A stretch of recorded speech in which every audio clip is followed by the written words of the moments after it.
ऑक्सीकरण अंक के आधार पर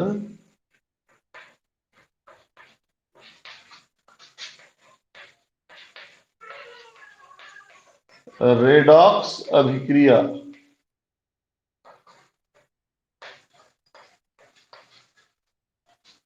तो ऐसी अभिक्रिया जिसमें किसी तत्व का ऑक्सीकरण अंक बढ़ रहा हो, संख्या रेखा में नीचे से ऊपर आ रहा हो, धन की ओर जा रहा हो, उसको हम कहेंगे ऑक्सीकरण अभिक्रिया। जबकि ऐसी अभिक्रिया जिसमें किसी तत्व का ऑक्सीकरण अंक ऊपर से नीचे यानी अधिक से कम की ओर जा रहा हो, उसको कहेंगे अपचयन अभिक्रिया। जबकि ऐसी अभिक्रियाएं जिनमें एक तत्व का या एक पदार्थ का ऑक्सीकरण अंक बढ़ता है और दूसरे का घटता है, रेडॉक्स अभिक्रिया कहलाती है। जैसे उदाहरण लीजिए 2FeCl3 plus SnCl4 plus SnCl2, ये चेंज होके बना SnCl4 प्लस 2FeCl2। यहां आयरन की ऑक्सीकरण संख्या +3 है, यहां टिन की ऑक्सीकरण संख्या +2 है, यहां टिन की +4 है, यहां आयरन की +2 है। आप देखिए टिन का ऑक्सीकरण अंक 2 से 4 संख्या रेखा में बढ़ रहा है, ऊपर की ओर जा रहा है, तो ये ऑक्सीकरण क्रिया है। जबकि ये एक अपचयन क्रिया है। ठीक है, तो ये तो जनरल बात हो गई। अब हम आते हैं एक सामान्य प्रयोग पे। आप चाहें तो लैब खुलने पे ये प्रयोग आसानी से कर सकते हैं, और आप चाहें तो अगर घर में या बाहर सामान मिल जाता है तो ये प्रयोग छोटा सा घर में भी कर सकते हैं। क्या प्रयोग है? नीला थोथा, ये आपको कृषक सामग्रियां जहां मिलती हैं, जहां किसान खेती किसानी वाला चीज मिलता है, आपको क्या बोलते हैं, खाद या कीटनाशक, इस तरह की चीजें मिलती हैं, वहां मिल जाएगा। तो कॉपर सल्फेट के जलीय विलयन में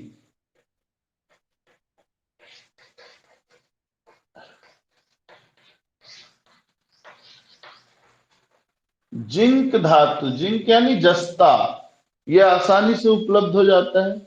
जिंक की छड़ डालने पर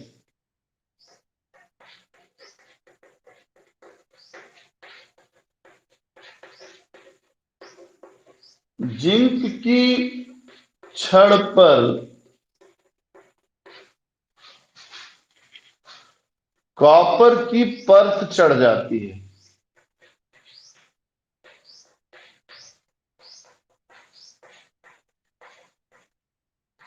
क्यों?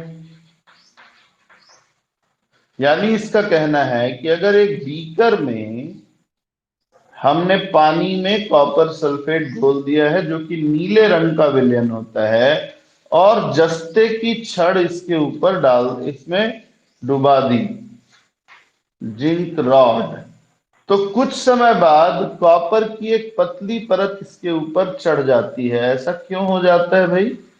तो ऐसा इसलिए होता है कि यहां एक रेडॉक्स अभिक्रिया हो रही है। पहले तो ये समझें कि जब भी हम किसी ठोस धातु को आयनों के विलयन में, किसी भी लवण के विलयन में डालते हैं, तो धातु जो ठोस है वो आयन बना के विलयन में घुलना चाहता है, और जो विलयन में आयन है वो इलेक्ट्रॉन लेके ठोस में बदलना चाहता है। मतलब दोनों विपरीत हैं। जो इस तरफ है, ठोस है, वो सोचता है इधर चला जाऊं, विलयन में घुल जाऊं, और जो विलयन में है वो सोचता है कि कैसे करके मैं ठोस में बदल जाऊं। ठीक है ना? तो दोनों तरह की क्रिया होने लगती है। तो यहां होता यह है कि जिंक धातु जो ठोस अवस्था में है, ये 2 इलेक्ट्रॉन त्यागता है और जल में घुल जाता है। ये दोनों इलेक्ट्रॉन रॉड के ऊपर रहते हैं। तो जो कॉपर का विलयन है, कॉपर+2 विलयन में घुला हुआ है, ये सोचता है कि भाई मेरे को इलेक्ट्रॉन मिल जाए। तो जैसे ही वो रॉड को देखता है वहां दो खाली इलेक्ट्रॉन ये वाले रखे हैं, इसको ये ले लेता है और लेके ठोस कॉपर में बदल जाता है। अब कॉपर जैसे ही ठोस होता है वो रॉड के ऊपर चिपक जाता है। तो धीरे धीरे विलयन में क्या होता है, ये रेडॉक्स अभिक्रिया संपन्न होती है। जिंक धातु ऑक्सीकृत होकर, ये कौन सी क्रिया है, ऑक्सीडेशन, ऑक्सीकृत होकर विलयन में घुल रहा है। जबकि विलयन में घुला हुआ कॉपर 2+ अपचयित होकर, रिडक्शन, अपचयित होकर कॉपर ठोस में बदलता है और धीरे धीरे जिंक के ऊपर एक परत बना लेता है। ये क्रिया होने में ज्यादा टाइम नहीं लगता है, 1 से 1.5 मिनट 2 मिनट में ये क्रिया हो जाती है। तो आसानी से देख सकते हैं। अब यहां पर एक प्रश्न आता है, मैं धीरे धीरे आगे बढ़ रहा हूं, इसको नोट कर सकते हैं या स्क्रीनशॉट ले लें।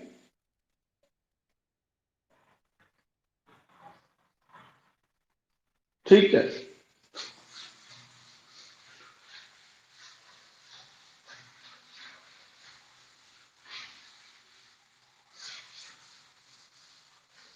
अब हमने इसी प्रयोग को अलग अलग किया।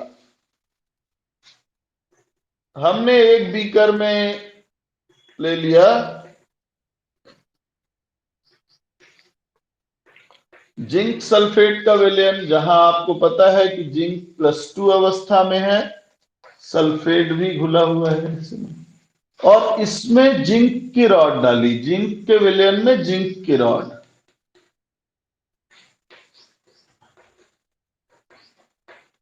तो होता यह है कि जिंक जो रॉड में है यानी ठोस है, वो पानी में घुलना चाहता है, तो वो बदल जाता है जिंक+2 में और पानी में घुल जाना चाहता है। जबकि जो विलयन में घुला हुआ जिंक है वो वापस इलेक्ट्रॉन लेके कहा, किसमें बदलना चाहता है, ठोस में। तो यहां दोनों तरफ क्रिया होने लगती है। जो ठोस जिंक है वो जिंक+2 में बदल रहा है, जो जिंक+2 है वो ठोस जिंक में बदल रहा है। इस तरह से एक साम्यावस्था आ जाती है। तो इस साम्यावस्था की स्थिति का मतलब होता है कुछ समय बाद जिस स्पीड से, यानी जितने अणु जिंक के, जितने परमाणु जिंक के धनायन में बदल रहे हैं उतने धनायन वापस। लेकिन इसके पहले क्या हुआ, हो सकता है कि ज्यादा जिंक धातु जिंक में विलयन में घुल गया, या हो सकता है ज्यादा जिंक+2 जमा हो गया। तो ये याद रखिए कि साम्यावस्था का मतलब बराबर मात्रा का नहीं, वेग का होना होता है। तो ऐसी स्थिति में दो संभावनाएं हैं। पहली संभावना कि साम्यावस्था स्थापित होने के पहले फॉरवर्ड अभिक्रिया ज्यादा हो गई है। तो ऐसे में क्या होगा कि फॉरवर्ड अभिक्रिया का उत्पाद बनेगा। तो विलयन में धनायन जाएगा, यानी विलयन धनावेशित हो जाएगा, और इलेक्ट्रॉन रॉड पे रहता है, इसलिए वह रॉड ऋणावेशित हो जाएगा। पहली संभावना ये है। दूसरी संभावना ये है कि अगर फॉरवर्ड रिएक्शन ज्यादा नहीं हुआ है, रिवर्स रिएक्शन ज्यादा हुआ है, तब विलयन ऋणावेशित हो जाएगा,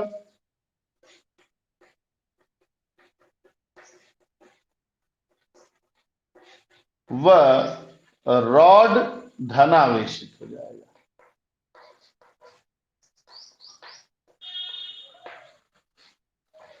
तो अगर पहली स्थिति है यानी फॉरवर्ड रिएक्शन हुआ है,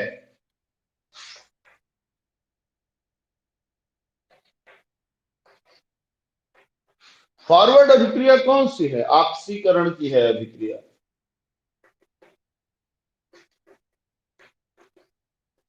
और अगर दूसरा केस है, इसका मतलब कौन सा रिएक्शन हुआ है, बैकवर्ड लिखता हूं मैं इसको,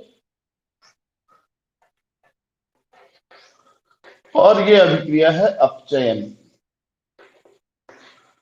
तो ध्यान से देखिए कि दोनों ही केसों में, चाहे फॉरवर्ड अभिक्रिया हो चाहे रिवर्स हो, दोनों ही केस में एक हिस्सा धनावेशित और दूसरा ऋणावेशित हो जाता है, या पहला ऋणावेशित और दूसरा धनावेशित हो जाता है। तो आवेश का अंतर आ गया, एक हिस्सा धनावेशित है और दूसरा ऋणावेशित, तो बराबर तो नहीं है, एक कम है एक ज्यादा है।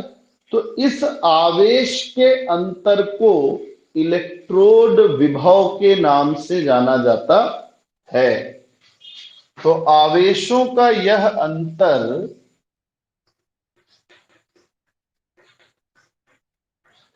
किसके किसके बीच है अंतर भाई? रॉड और विलयन के बीच जो ये अंतर है, इसे हम इलेक्ट्रोड विभव कहते हैं।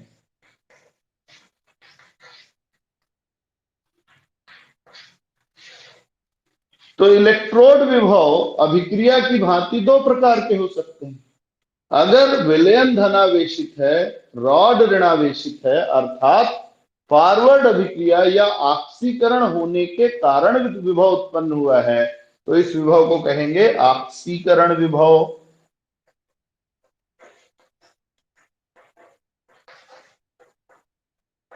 और अगर विलयन ऋणावेशित है, रॉड धनावेशित है, मतलब बैकवर्ड अभिक्रिया हुई है, मतलब अपचयन हुआ है, तो इस विभव का नाम हो जाएगा अपचयन विभव।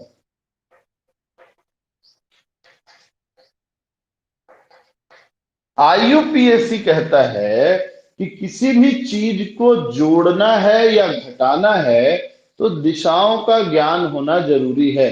जैसे नंबर रेखा में हम सब जानते हैं कि 5 सेंटीमीटर, इधर नापो तो भी वो 5 सेंटीमीटर है, इधर नापो तो भी 5 सेंटीमीटर है। लेकिन हम गणना की सुविधा के लिए इस तरफ के मान को धन लेते हैं और इस तरफ के मान को ऋण लेते हैं। ऐसे ही आईयूपीएसी ने कहा कि भाई अपचयन विभव, इसको आप मानक विभव मानेंगे, अपचयन विभव को मानक विभव माना जाएगा। तो अगर किसी अभिक्रिया में अपचयन के कारण विभव उत्पन्न होता है तो हम उसको मानक अपचयन इलेक्ट्रोड विभव या सिर्फ मानक इलेक्ट्रोड विभव भी कह सकते हैं। ठीक है, इतना नोट कीजिए, स्क्रीनशॉट ले लें। अच्छा चलिए ठीक है, अब हम आते हैं, मैंने कहा था हम दो भी कर लेंगे, तो एक तो मैंने ले लिया भाई ये वाला जिंक वाला, ठीक है। दूसरा, अब मैं थोड़ा इसको मिटा देता हूं, ठीक है? हमने दो भी कर लिए,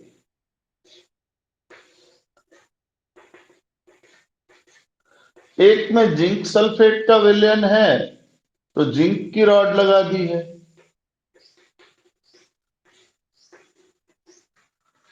एक में बगल में कॉपर सल्फेट का विलयन लिया है तो कॉपर की रॉड लगा दी है।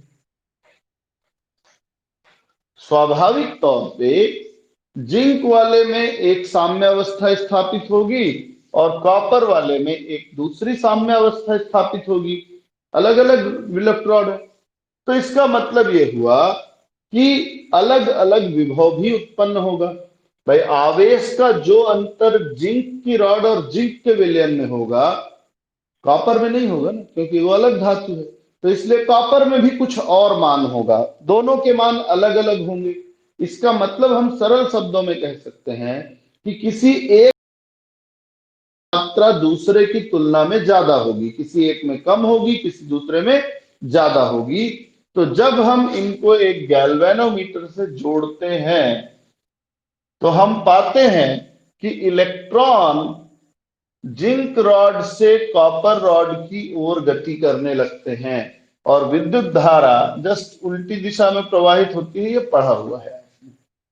तो अब ये एक विद्युत रासायनिक सेल बन गया। ये क्या बन गया? एक विद्युत रासायनिक सेल।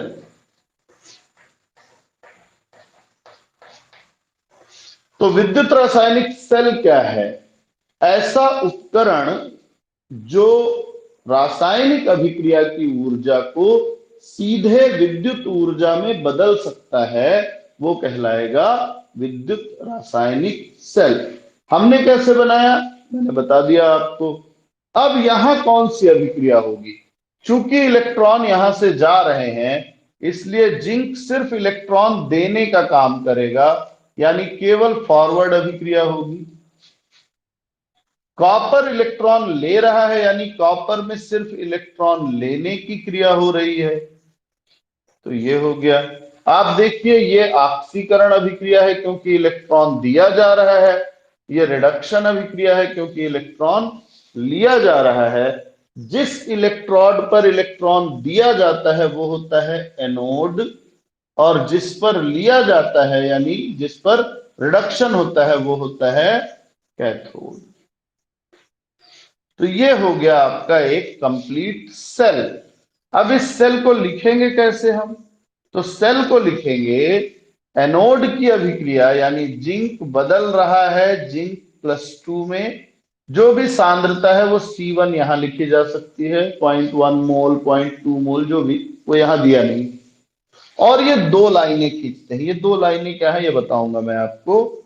फिर कॉपर +2, ये C2 है, ये बदल रहा है कॉपर में।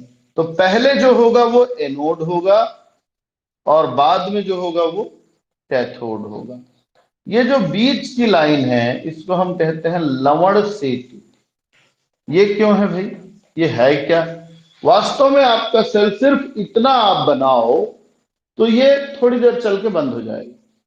जबकि अभी भी जिंक सल्फेट के विलयन में जिंक सल्फेट है, कॉपर सल्फेट वाले में कॉपर मटेरियल है, लेकिन सेल नहीं काम करेगा। क्यों नहीं करेगा, क्योंकि देखो जैसे जैसे फॉरवर्ड अभिक्रिया होगी जिंक +2 भी बनेगा, 2 इलेक्ट्रॉन भी बनेगा। यहां की बात कर रहे हैं, इलेक्ट्रॉन तो चला जा रहा है, जिंक कहां जा रहा है, विलयन में जा रहा है। तो विलयन में एक जिंक +2 आया, ठीक है, धनावेशित हो गया विलयन। दूसरा आया, धनावेश और बढ़ गया। तीसरा आया, धनावेश और बढ़ गया। तो जैसे जैसे एनोड पर ऑक्सीकरण की क्रिया होगी, विलयन धनावेशित होता जाएगा, विलयन में जिंक +2 की मात्रा बढ़ती जाएगी, और उसके धनावेश को संतुष्ट करने के लिए वहां कोई ऋणावेश या ऋणायन उपस्थित नहीं है, तो ये क्रिया को रोक देगा। यहां पर क्या होगा, विलयन में का कॉपर यानी धनावेश जो है, पहले 100 कॉपर 100 सल्फेट थे, अभिक्रिया होती गई तो कॉपर की मात्रा 99 98 97 96 घटते गई, सल्फेट 100 ही है। तो विलयन में ऋणावेश की मात्रा बढ़ने लगती है, जो आने वाले इलेक्ट्रॉन को घुसने नहीं देती, क्योंकि इलेक्ट्रॉन भी ऋणावेशित है, विलयन भी ऋणावेशित है, प्रतिकर्षण होगा और ये क्रिया को रोक देगा।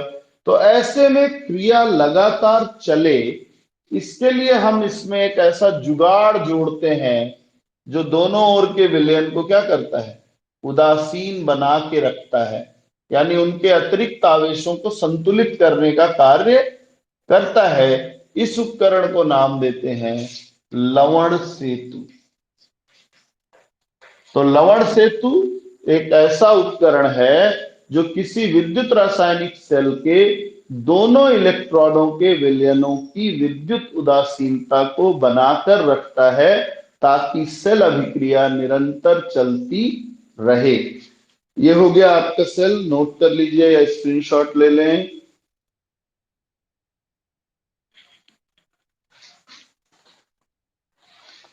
ठीक है, अब आते हैं इसको, इलेक्ट्रोड के विभव को नापना आपके में दिया नहीं है पर जरूरी है थोड़ा सा जानना। जिंक और कॉपर का ये जो सेल है, ये लगभग 1.1 वोल्ट देता है। अब 1.1 वोल्ट का कुछ हिस्सा जिंक के कारण होगा और कुछ हिस्सा कॉपर के कारण होगा।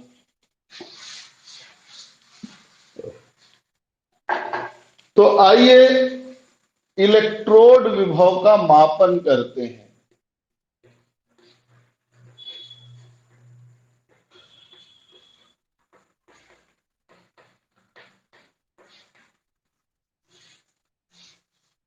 अच्छा ये बताओ, मैं आपको एक टोकरे में सेब भर के देता हूं एग्जाम्पल के लिए, और मैं ये कहता हूं इसकी मात्रा बताइए। तो मात्रा को हम दो रूपों में बता सकते हैं, संख्या या वजन। ठीक बात है ना?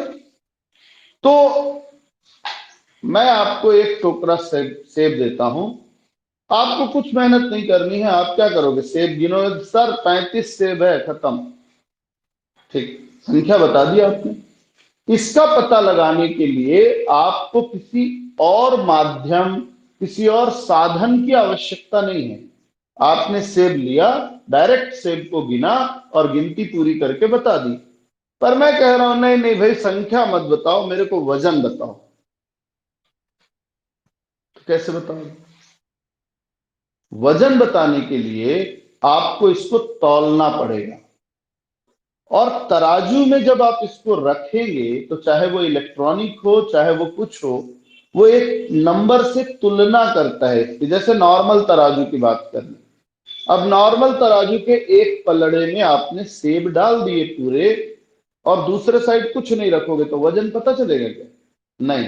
आप दूसरे साइड बाट चढ़ाते हो, तो वास्तव में आप बाट के अनुसार या सेब और बाट के वजन की तुलना कर रहे हो। जिस वजन पे सेब और बाट का वजन बराबर दिखेगा, आप सेब को नहीं पढ़ रहे, आप बाट को बड़ा। अच्छा कितना है? 5 किलो का एक, 2 किलो का एक, 1 किलो का एक, ये सब जोड़ा जाड़ा, सर ये 6.5 किलो है ना? इस तरीके से आपने बाट का उपयोग किया। तो हम ये कहेंगे कि वजन एक सापेक्ष इकाई है। बिना किसी आधार के आप किसी चीज का वजन नहीं कर सकते। वजन तुलनात्मक इकाई है, जबकि गिनती निरपेक्ष इकाई है। उसके लिए हमको किसी और की तुलना करने की आवश्यकता नहीं है। ठीक ऐसे ही इलेक्ट्रोड विभव का जब हम मापन करते हैं तो कुछ बातों का ध्यान रखना चाहिए। पहली बात, सिंगल इलेक्ट्रोड के विभव का मापन संभव नहीं है। सिंगल इलेक्ट्रोड विभव का मापन संभव नहीं है। क्यों नहीं है? इसके दो कारण हैं। इसके दो गुण जो हैं वो निरपेक्ष नहीं है। पहला, इलेक्ट्रॉन देना और इलेक्ट्रॉन लेना ये सापेक्ष गुण है, तुलनात्मक गुण है। जिंक के केस में जैसे उदाहरण ले लो कि जब जिंक के रॉड को हम कॉपर के साथ जोड़ते हैं तो जिंक इलेक्ट्रॉन देता है, कॉपर लेता है। लेकिन अगर हम कॉपर को जिंक के साथ न जोड़ के सिल्वर के साथ जोड़ें तो सिल्वर इलेक्ट्रॉन लेने लगेगा, कॉपर इलेक्ट्रॉन देने लगेगा। तो जो कॉपर जिंक के साथ इलेक्ट्रॉन लेता है वो सिल्वर की उपस्थिति में इलेक्ट्रॉन देता है। जो जिंक कॉपर की उपस्थिति में इलेक्ट्रॉन देता है वही जिंक मैग्नीशियम की उपस्थिति में इलेक्ट्रॉन ले लेगा। मतलब हम ये नहीं कह सकते कि ये इलेक्ट्रॉन दे रहा है तो हर जगह देगा। तो ये तुलनात्मक वृत्ति हुई। दूसरा, ऑक्सीकरण या अपचयन की अकेली अभिक्रिया संभव नहीं है। इन कारणों से किसी इलेक्ट्रोड के विभव का निरपेक्ष मापन संभव नहीं है।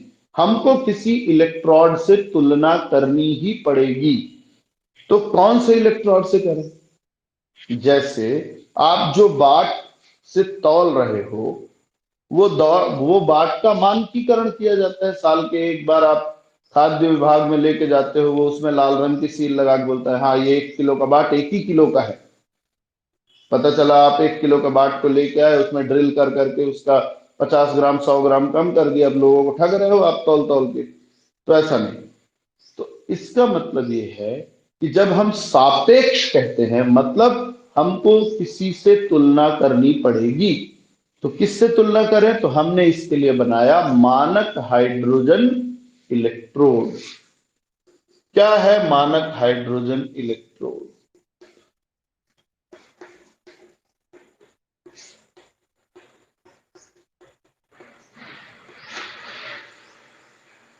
यह है संदर्भ इलेक्ट्रोड।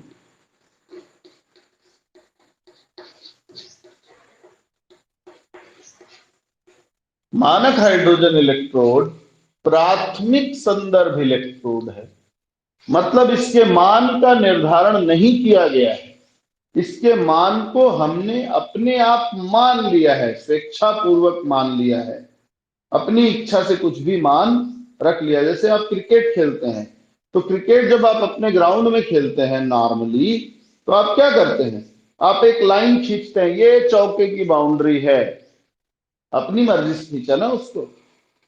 बाद में पता चलेगा मेजरमेंट भी कुछ होता है, लेकिन आप नोटिस करें कि अलग अलग ग्राउंड पे चौके की बाउंड्री की दूरी अलग अलग होती है। वहां हम क्या करते हैं, एक अनुमान से एक दूरी को लेके, तो इस तरह से जब अनुमान से हम किसी चीज का मान निर्धारण करते हैं तो वो प्राथमिक वैल्यू होती है। ठीक है, प्राथमिक संदर्भ इलेक्ट्रोड। इसमें क्या होता है, एक बीकर होता है जिसमें H प्लस, 1 मोल H प्लस या HCl का विलयन होता है। इसमें कांच की एक यू शेप की ट्यूब होती है जिसके अंदर भी एक ट्यूब फिट होती है जिसमें पारा लगा होता है। ये पारा जोड़ने का काम करता है प्लेटिनम की एक तार को प्लेटिनम के प्लेट से।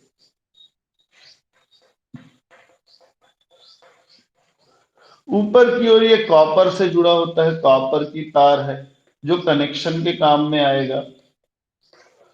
इस छेद से हम एक वायुमंडलीय दाब पर H2 गैस प्रवाहित करते हैं, तो हाइड्रोजन जो है वो नीचे आएगा और इस प्लेटिनम की प्लेट पे चिपक जाता है। प्लेटिनम की प्लेट अपनी सतह पर हाइड्रोजन को अधिशोषित कर लेती है, पकड़ लेती है।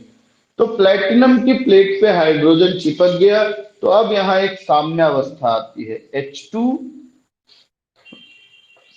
विलयन में H प्लस में बदलने की कोशिश करता है, और जो विलयन का H प्लस है वो इलेक्ट्रॉन लेके H2 में बदलना चाहता है। 298 केल्विन ताप पर और एक वायुमंडलीय दाब पर हाइड्रोजन इलेक्ट्रोड का मानक विभव मान लिया गया है कि ये 0 होता है, ऐसा मान लिया गया है। अब ऐसे में जब आप हाइड्रोजन को किसी इलेक्ट्रोड से जोड़ेंगे तो दो संभावनाएं हैं, या तो जुड़ने वाला इलेक्ट्रोड एनोड की तरह कार्य करेगा या कैथोड की तरह। अगर जुड़ने वाला इलेक्ट्रोड एनोड की तरह कार्य कर रहा है तो हाइड्रोजन अपने आप कैथोड जैसा करने लगेगा, और अगर जुड़ने वाला कैथोड जैसा कर रहा है तो हाइड्रोजन अपने आप एनोड जैसा करने लगेगा। यानी ये दोनों तरह से व्यवहार कर सकता है। एनोड की तरह, एनोड की तरह करेगा तो सिर्फ फॉरवर्ड अभिक्रिया होगी,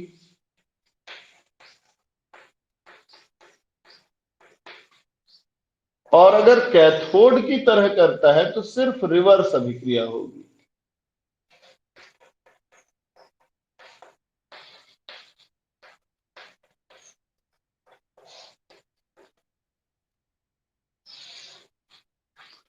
तो ये हो गया मानक हाइड्रोजन इलेक्ट्रोड।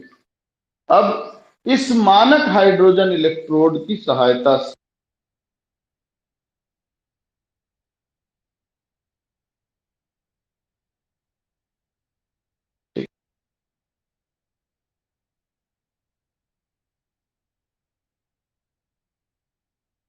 देखिए, इसको आप स्क्रीनशॉट ले लीजिए।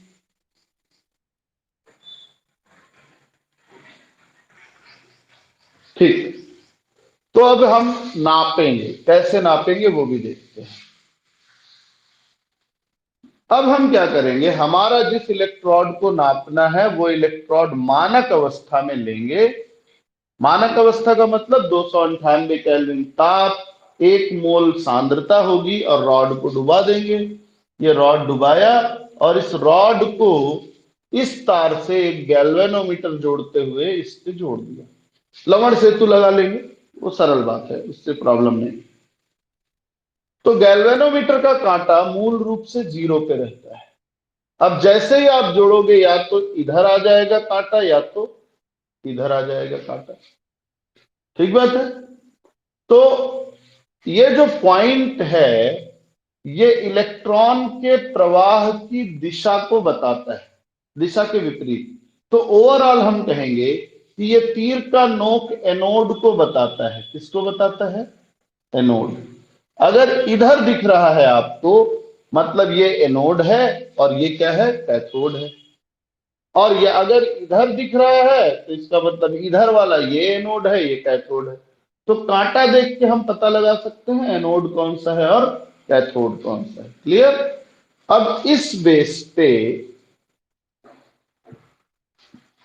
आप गैल्वेनोमीटर से रीडिंग ले लेंगे। मान लीजिए कि हमारा ये इलेक्ट्रोड जिंक का है। तो जब हमने मानक परिस्थिति में गैल्वेनोमीटर को लगाया तो कांटा बताता है कि भाई जिंक एनोड है, इसलिए अपने आप स्टैंडर्ड हाइड्रोजन इलेक्ट्रोड कैथोड हो जाएगा।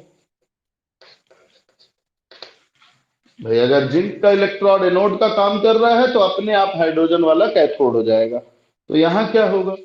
यहां होगा ये कि जिंक इलेक्ट्रॉन देगा एनोड पे। आप जिंक वाला रिएक्शन आराम से लिख सकते हैं आंख बंद करके। और कैथोड पे हाइड्रोजन इलेक्ट्रॉन लेके H2 में बदल जाएगा, कोई दिक्कत नहीं। इस सेल को कैसे लिखेंगे? जिंक ऑब्लिक जिंक प्लस 2 1 मोल है, लिखने की आवश्यकता नहीं है। H plus oblique H2 comma platinum पर ये सेल बन गया। इस सेल का जो ई नॉट, जो वैल्यू रीडिंग मिलेगी आपको, वो मिलेगी ई नॉट सेल बराबर 0.76। अब ई नॉट सेल का एक फॉर्मूला है जो आपने पहले से पढ़ा हुआ है, वो है E naught cathode minus E naught anode. Cell का मान है 0.76। कैथोड है हाइड्रोजन का इलेक्ट्रोड और एनोड है जिंक का इलेक्ट्रोड। हाइड्रोजन इलेक्ट्रोड के लिए मान हमने पहले से फिक्स किया था 0 वोल्ट, वो पक्का है। माइनस ई नॉट जिंक बराबर 0.76, ये माइनस इधर ले आएंगे तो ई नॉट जिंक बराबर हो जाएगा माइनस 0.76। मैंने आपको पहले ही बताया था कि माइनस का अर्थ वैल्यू का ऋणात्मक होना नहीं है। ये बताता है कि ये इलेक्ट्रोड हाइड्रोजन के साथ एनोड जैसा व्यवहार कर रहा है, यानी यहां जो विभव उत्पन्न होता है वो ऑक्सीकरण विभव है। तो ऑक्सीकरण विभव ऋण में होता है और अपचयन विभव धन में। अब अगर इसी की जगह आप कॉपर ले लें, मान लीजिए जिंक की जगह आपने क्या ले लिया? कॉपर ले लिया, तो कॉपर कैथोड का काम करेगा, हाइड्रोजन एनोड का काम करेगा। मैं सेल रिएक्शन नहीं लिख रहा हूं, सीधा सेल लिख रहा हूं। H2 प्लेटिनम पर H2 कन्वर्ट होगा H प्लस में, double line. Copper plus 2 convert होगा कॉपर में। इसके लिए जो गैल्वेनोमीटर की रीडिंग मिली 0.34 मिली। फार्मूले में मान रखिए ई नॉट सेल बराबर ई नॉट, कैथोड कौन है? कॉपर है, सॉरी हाँ कॉपर है, और एनोड कौन है? हाइड्रोजन है। इस बार बदल गया है मामला, तो हाइड्रोजन के लिए मान तो 0 होता है, तो यहां सिर्फ क्या बचा? ई नॉट कॉपर माइनस 0। तो इसका मतलब ई नॉट कॉपर बराबर 0.34। तो इससे ये पता चलता है कि कॉपर में जो विभव उत्पन्न हुआ है वो अपचयन के कारण हुआ है। तो इस पूरे कैलकुलेशन से क्या समझना है? हमको ये समझना है कि जो भी तत्व हाइड्रोजन इलेक्ट्रोड के साथ इलेक्ट्रॉन त्यागता है, यानी जिसके इलेक्ट्रॉन देने की क्षमता हाइड्रोजन से ज्यादा है, जो हाइड्रोजन इलेक्ट्रोड के साथ एनोड की तरह कार्य करता है, उसके लिए ई नॉट का मान ऋणात्मक होगा। जबकि जो तत्व जिसके इलेक्ट्रॉन देने की क्षमता हाइड्रोजन से कम है या लेने की क्षमता ज्यादा है, जो हाइड्रोजन इलेक्ट्रोड के साथ कैथोड का कार्य करता है, उसके लिए ई नॉट का मान धन में प्राप्त होता है। तो आज हम यहां तक पढ़ेंगे। इसके आगे का हमारा काम का चीज है, वो हम कल देखेंगे। बहुत महत्वपूर्ण टॉपिक है कल, इसको आप अच्छे से समझ लेंगे आज, ठीक है।